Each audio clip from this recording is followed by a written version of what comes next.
Sanibonani, umqeqeshi weinsizwa lo. Bathi ubhuntu ubhinqa njengephuzu umatshitshi iqomane. Bathi umfana empadle simncane onta ngabathi dabethi mdala anti cha. Bamsukela bakithi ingane ehlaza cela. Ufunza baphisi bezonqamala lodwe libushelezi bathi intombi zimdansa ngetshebe zithi umuhle webhuntu umuhle umatshitshi iqomane. Kunensizwe ezingibhalelile la. Insizwa yokuqala ikhala ngokuqaqa Ulimu. Uyakhumbula mawuzokhumbula ngaphambilini sike sayikhuluma lento yokubaleka kokuqaqa Ulimu. Yabo, la khona ngithi yiba insizwa efree, yiba insizwa ekhululekile, ubakhulumisa abantu obaziyo, abantu ongabazi, khulumisa nje nanombani umuntu ombonayo ukuthi kufanele umkhulumise ngaleso sikhathi. Mawuzokhumbula kahle sake sakhuluma ngento kanjalo. Angisho phela nakhona ukuthi kufanele ukhulumise wonke umuntu lo. Yabo cha. But uyambona umuntu ekufanele umkhulumise mhlawumbe useteksini nangu uhlele eduze wakho ungayiqala ingxoxo nalo muntu omdala ngaleso sikhathi noma mhlawumbe ukulayini enyuvesi ecollege kuphi la ukhona uyambona umuntu ekufanele umkhulumise ngaleso sikhathi.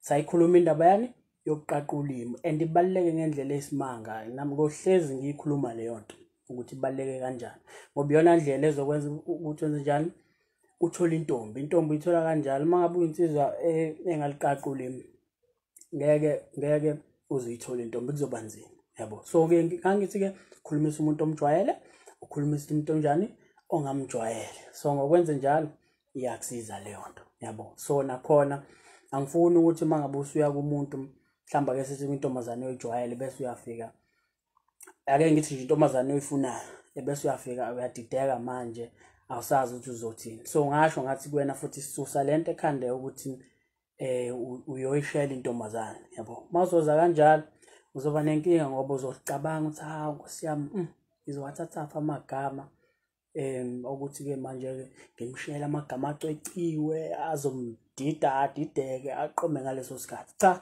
kanjalo ngoba masikhuluma iqiniso le ntombazane onayo ake sithi unentombi ubuka le video. Le ntombi wayithola awuzange ushaye ududlu badolo kayo ngijuku uthando nongangena emakethe uyayidla inyama kwacacima wayidida ingane abantu adideka yavela yaqoma ngesikhathi. Cha awuzange kwenze lokho.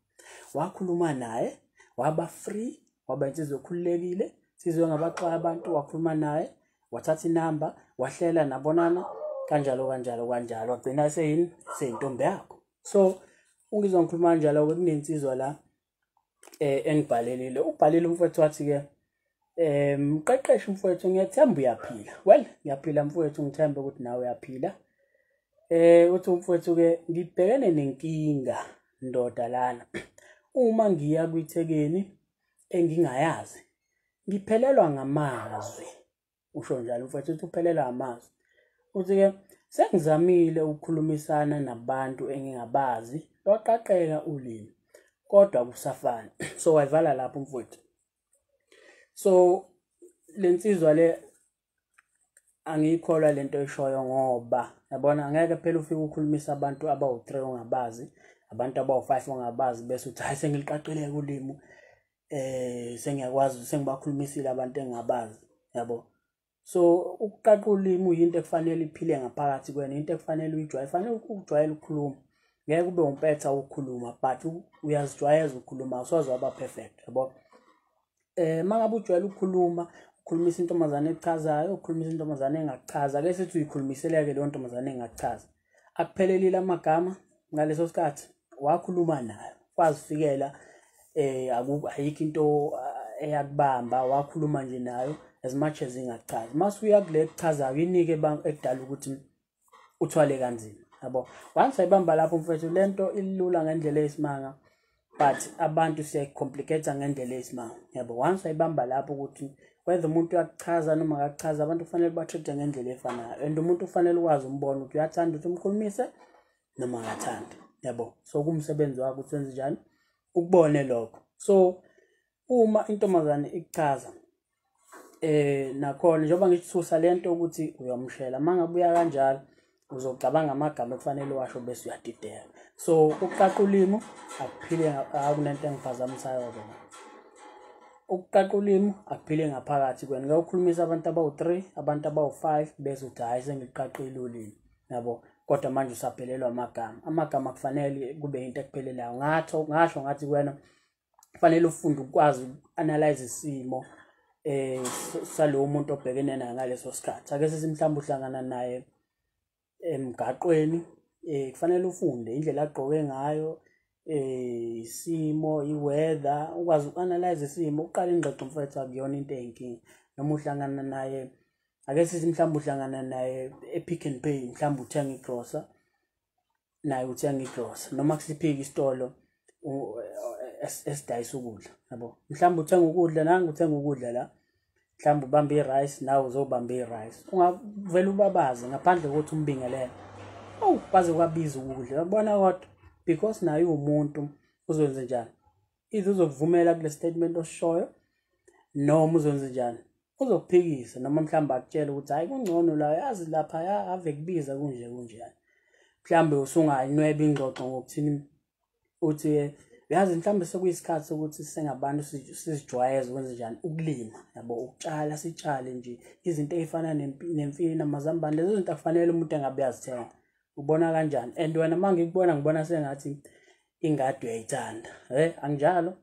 Yabo, ngokukhuluma kanjalo ngikwenzela isibonelo, angifuni kube sengathi ngikutshela into ekufanele usho. Isibonelo leso engikwenzela sona ngoba ukhuluma nanoma ingane umuntu mangabe esela phambi kwakho, akudingi ukuthi uzocabanga ngizothini kuyena. Kuyazifikela nje, kufanele uzijwayeze ukuthi kuzifikele ngaleso sikhathi. Ngoba ngihlezi ngisho kwena ngithi ngelinye ilanga kuyofika abantu kini kuyothi kunomsebenzi, uthola ukuthi sekuyavaleliswa bese ethi ubaba wakho hayi ke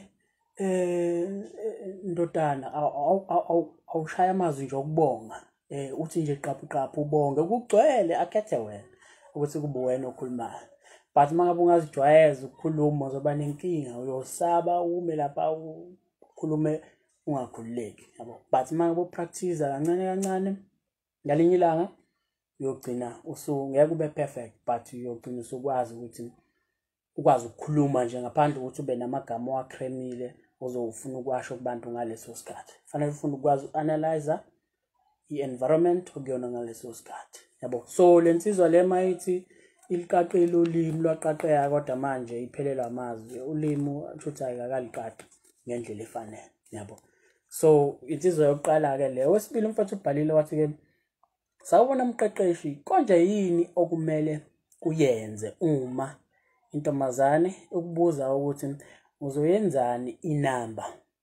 Well, lo mbuzo lo akuwona oqala sake sawuphendula ngaphambilini mangabe uzokhumbula kahle, but ngithe angiphendule ngoba mhlawumbe abanye basabaningi abangaqondi kahle ukuthi uphendula kanjani. So lo umbuzo njani? Umbuzo obudomu, umbuzo ongahlakaniphile, umbuzo obuzwa intombazane vele engachazekile kahle kuwena. Angikholwa ukuthi intombazane echazekile ngakubuza ukuthi uzoyenzani inamba, yenziwani inamba. Vele umuntu osehlakaniphile ngokomthetho, intombazane esikhulile la, angikholwa ukuthi iyakubuza ukuthi uzoyenzani inamba, inamba yenziwani? Yini enye inamba eyenziwa yona? Uyakwazi ukupheka ngenamba, uyakwazi ukwenza ngaphandle kokufona, yini enye uyenza inamba, yabo. So inamba yokwenzani ukuthi sikwazi ukuthi sixhumane mina nawe. So umuntu ohlakaniphile ngempela angikholwa ukuthi uyakubuza ukuthi uzoyenzani inamba yami, yenziwani kanti inamba, yabo. Nakhona ke ake sithi ubhekene naleso simo, ukhumbule lawa mazwi athini. Ake sithi iyakubuza ukuthi uzoyenzani inamba yami, mhlawumbe usungamgoqa ngithi yazi ngiyayithanda indlela okhuluma ngayo, ubuya njengentombazane ezaziyo, and nendlela obuka ngayo mhlawumbe iyangichaza. So ngajabula ukuthi mhlawumbe ngelinye ilanga mina nawe siphinde sihlangane sithi ukwazana kangcono, yabo. So ngokusho njalo mangabe izimisele iyokunikeza inamba. So ke mawukuthi ayizimisele mhlawumbe ngasho ukuthi hayi usuyangazi nje, noma ithi hayi sizohlangana, sikhululeka sohlangana, yabo. So umuntu mangabe esho njalo futhi hayi akazimisele. So kumsebenzi wakho ukuthi uthini, hayi uqinisile kulungile sisazohlangana ayikho inkinga, bese khala amancane ungamncengi dawo kahle ngoba ngikubona kuphi kwashacini, because akufanele intombazane izitshele ukuthi hayi bhuti angikufuna ngicwele ngavela banaso leso sibindi sokuthi umuntu akutshele kanjalo. Hayi bhuti angikufuni-ke yini cha ngeke asatshele kanjalo. Abantu basensitive indlela responda ngazo zama yonke indlela ukuthi iba soft, yabo.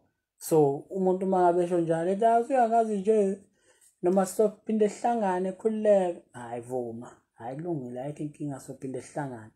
Alright, bese uyavalelisa kusho ukuthini akagcwele ngani ngesosha. So alikho icala lapho, kufanele ufunde ungaziforce umuntu, ngiyabo. So enye insizwa la ibhalile yathi-ke molo mqeqeshi wezinsizwa, ndiyathemba uyaphila ngokwempilo. Well, ngiyaphila mfowethu, ngiyazinakekela, ngiyazivocavoca. Namhlanje bengishaya umgwaqo, ngishaya u-5 kilometers namhlanje, sisihambe ngasizwa kahle, but ngiyawushaya u-5 kilometers, ngiyawushaya u-10 kilometers, 15 kuyadependa ukuthi ngempela kulelo langa ngizizwa kanjani, but ngiyazinakekela umzimba wami, ngiyawuthanda, ngiyazivocavoca. And angikholwa ukuthi khona intombazane emhlabeni engathi hayi angimthandi nje mina umfana ongazivocavoca. No, angikaze ngizwe ngentombazane kanjalo. So ingakho kubalulekile nawe ukuthi njani uzinakekele mfowethu. Awukwazi ukuhlala ubone ukuthi mhlawumbe uyakhuluphala noma kwenzakalani, but uthule nje ungabi nandaba. Sukuma uzithathe uzivocavoca, uthi ukwisimanga uma ungabona ukuthi ukuzivocavoca kuyishintsha kanjani impilo yakho nangendlela ocabanga ngayo. Singabantu siney'nkinga ezixake ngendlela eyisimanga, but ngeke uzubona abanye bethu bebhala ngazo la ku-Facebook noma behambe bekhala betetema. Sizikhipha kuphi? Sizikhipha khona emgaqweni. Ukugijima-ke akuyona into yokudlala, jahubala akuyona into ongayithatha kancane, but yila khona sikukhipha khona konke lokho okusuke kusiphethe kabi ngaleso sikhathi, yabo. So nawe mhlambe futhi hayi ukuthi mhlambe inkinga into nayo, so kungakusiza nawe ukuthi ujoyine umgwaqo mhlambe mawubuya esikoleni, emsebenzini noma kuphi, but ube nesikhathi la khona ukuthi hayi ngingena emgaqweni uzivocavoce. Uzobona nje ngisho even uhamba emgaqweni uyazizwa ukuthi hayi unyathela umuntu ohealthy, yabo. So uma ngabe uzithanda ne-confidence yakho, ukuzithemba kwakho mfethu kuyanyuka nje ngendlela eyisimanga, yabo. So kubalulekile ukuthi uzithande. Uma ungakholwa lokho awuzame either ujoyine i-gym noma uyagijima noma udlala ibhola, but kufanele umzimba unyakazise, yabo, uqaqeke. Ngoba manje kufanele utholwe izifo usamncane, khona izifo ezikubambayo nje kalula ngenxa yokuthi awuzivocavoci. So njengoba ngisho ukuthi ayikho intombazane angikaze ngiyibone intombazane ethi ayimfuna umuntu ozivocavocayo, yabo. So kubalulekile ukuthi nawe uzivocavoce. Ngiyaphila mfowethu and ngiyawunakekela umzimba wami, nawe unakekelo wakho. Uthi ubafo-ke ndicela ukubuza, kwenziwa yintoni intombi uyikhuphe for the first date kokugqiba ikujabulele lokho xa ufuna ukudibana nayo kwesibini ingavumi okanye ikuziba. So benzocela ukwazi suba kutheni mfowethu-ke ungibhalele ngesixhosa. So ngiyathemba ukuthi uyamona ukuthi mfowethu ake sithi ukhipha intombazane for the first time kube nibe ndawonye, okay. Mangabe usufuna okwesibili yenze njani? Ingavumi, yabo.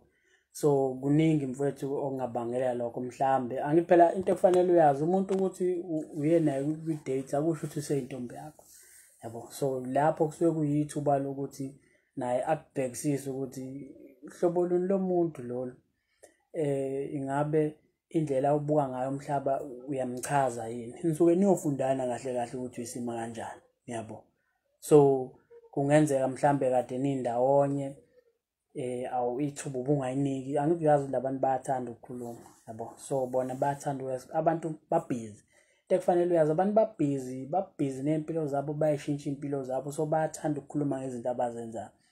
Into ekufanele uyenzeni ukulalela nokuthi uvume, uhleke, ugaxa umbuzo phela not ukuthi umbuzo like interview njengoba ngihlezi ngisho, but ukufaka nje umbuzo, uhleke, umlalele umuntu awuvumelani naye ngempela kanjani, yabo. Zonke lezo zinto unless naye sekubuza umbuzo-ke then kufanele uphendule nawe, but lo mbuzo awubuzayo kuwena kufanele uphendule and then bese ubhinisela kuyena futhi naye athi ukunaba, yabo. But i-mic kufanele ihlezi ibani ikuyena intombazane. So once wayibamba lapho yosizakala. So kungenzeka ukuthi mhlambe kade nindawonye ubungqevu kakhulu yabo, mhlawumbe uyichomela ngezinto onazo, ukhuluma ngawe, uthola ukuthi sekuyiyona elalele wena yabo. Kanti wena kufanele wenze njani? Ulalele yona. Ekugcineni kosuku njengoba ngisho ukuthi 80% kufanele uhambe nayo, usuyayazi 80% yona uthola ukuthi ihamba no20% wayo. Leyo nto iyokusiza kakhulu, iyakusiza kakhulu yabo. Nakhona ngikholwa ukuthi nganqaba ukuphinde ihlangane nawe ibiyazi kahle lo muntu uyakwazi ukungilalela ngikhuluma inkinga zami mangabe nginaye yabo. So unless ke mhlambe ubuhluleka ukuthi uyilalele kube wena okhuluma ngaleso sikhathi, nakhona mhlambe kungenzeka futhi ukuthi ayizange ichaze, kufanele uunderstand lokho. Umsebenzi wakho angithi kade uhambile naye waspend imali yakho, njengoba ngisho ukuthi akuchazi lokho ukuthi useyintombi yakho. So uspendile imali yakho naye, okay, usuyahlela futhi okwesibili ukuthi nibonane akafuni. So kufanele uunderstand nalokho. Mangabe sekuziba noma engazimisele hayi futhi angazange achazeke yabo. So umuntu mangabe kuziba it's a sign, nakhona usend message kanye, not ukuthi uzosenda enye message phezu kwenye enye ingakaphendula yabo. Lokho ukhombisa ungazihloniphi ngoba mangabe umazi umqeqeshi uyayazi leyo nto yabo. So mangabe engakuphenduli, well should akazimisela ukuthi akhulume nawe yabo. So uyayumlinda umuntu ke aza kuphendule. Ake sithi umsendele message manje, fanele umlinde aze ayiphendule, even kumthatha usuku lonke fanele ayiphendule, akwazi ukusenda enye message enye ingakaphendula, ngoba ngokwenza njalo uloza amandla akho. So nangibonga umusa kuzwa emdlovana dase sikhona kwabe amanye yabonga kakhulu, nangisamukela umnyando. Ngathi sabona bhuti ngisakwazi, hayi ngikhona ngibuyile mfowethu. Umuntu besathe ukubambeka kancane lapha nalapha. Nangumlindo, umlindo ntuli, umlindo ntuli madoda, indlela enibhala ngayo long time. Nango aphelele umshaphi khala nge long time bulihle khayana uthi bengisazibuza nje ukuthi washonaphi ndoda. Ngikhona madoda, ngikhona zisizwa. Nangubhuti wena usaya eDubai. Qeqeshi wethu, if intombi zihamba zobabili and wena ufuna lo omunye wenze njani uzithole lo omunye cause wow kunzima.